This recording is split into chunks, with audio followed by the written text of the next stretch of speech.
Hello, today I'm looking at the Dighanakha Sutta, which is Majjhima Nikaya number 74, and it's the Sutta to Dighanakha.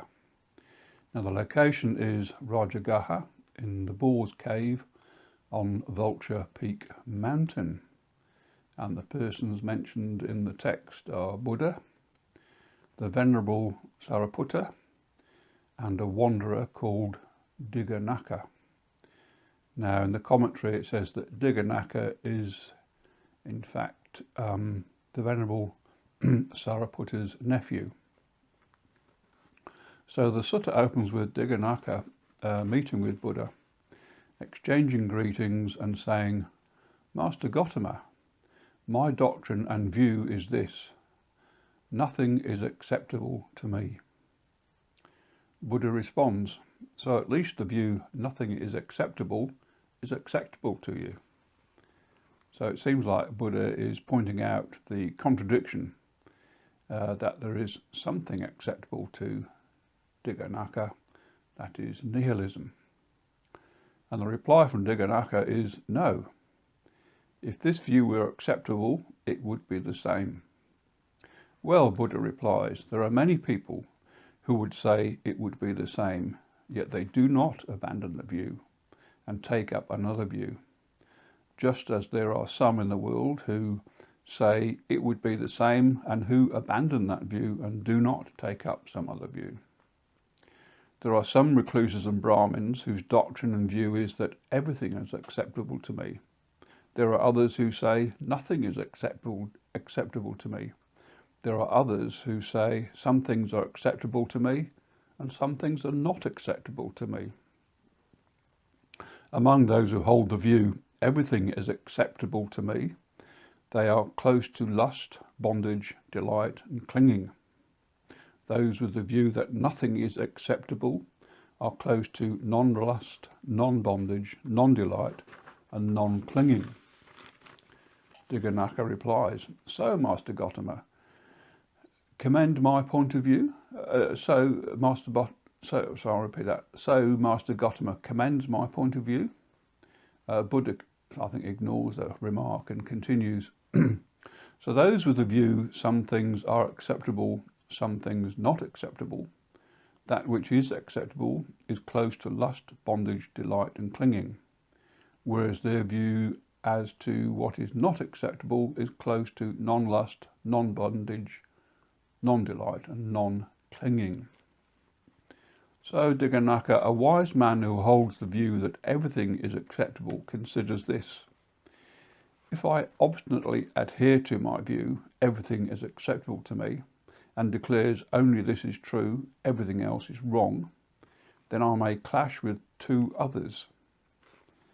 With those who hold the view nothing is acceptable to me, and with those who hold the view something is acceptable to me, something is not acceptable to me.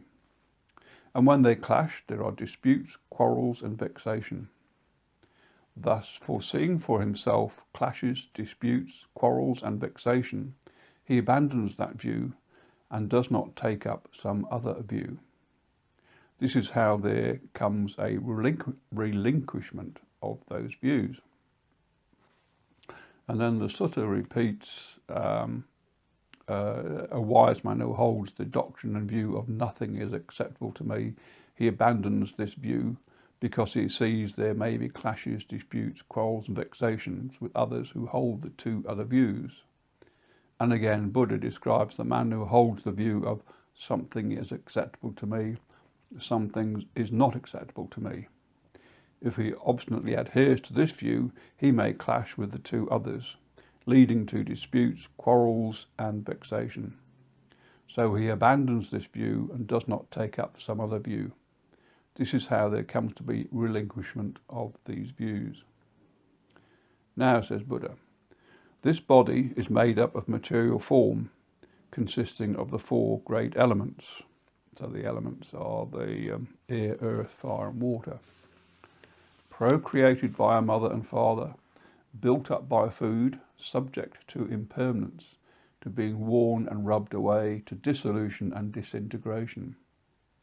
It should be regarded as impermanent, as an affliction, and disintegrating as void, as not self. When one regards the body thus, one abandons desire for the body, affection for the body, and subservience to the body. Dighanakha, there are three types of feeling: pleasant feeling, painful feeling, and neither pleasant nor painful feeling.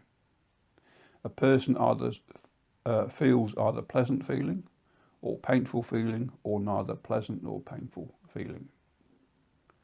Pleasant feeling is impermanent, conditioned, dependently arising, subject to destruction, vanishing, fading away and ceasing. So too is painful feeling. So too is neither pleasant nor painful feeling. Seeing all this, a well-taught noble disciple becomes disenchanted with pleasant feeling, with painful feeling, and with neither pleasant nor painful feeling. Being disenchanted, he becomes dispassionate. Through dispassion, his mind is liberated. He understands birth is destroyed, the holy life has been lived, what had to be done has been done, there is no more coming into this state of being. So Dighanakha, a monk or bhikkhu whose mind is liberated thus, sides with none and disputes with none. He employs the language currently used in this world without adhering to it. So language is just a method of communication, nothing should be read into it. Now the Venerable Sariputta was standing behind Buddha, fanning Buddha, and thought to himself that the Blessed One speaks these things through direct knowledge, of relinquishing these things through direct knowledge. And as the Venerable Sariputta considered this, through not clinging, his mind was liberated from the taints. And in the wanderer Dighanakha, the spotless, immaculate vision of the Dhamma arose. All that is subject to arising is subject to cessation. And through this full understanding of the Dhamma, Dighanakha crossed beyond doubt, did away with perplexity, gained intrepidness, and became independent of others in the teacher's dispensation. Dighanakha concludes the sutta by saying, "All has become clear. I go to Master Gotama for refuge, and to the Dhamma and to the Sangha for bhikkhus. From today, let Master Gotama remember me as a key follower who has gone to him. Let Master Gotama remember me as a lay follower who has gone to him for refuge for life." And so ends Majjhima Nikaya number 74. So the conclusion I take from this is sort of bickering about philosophical points does not progress the path to enlightenment. Thanks for watching.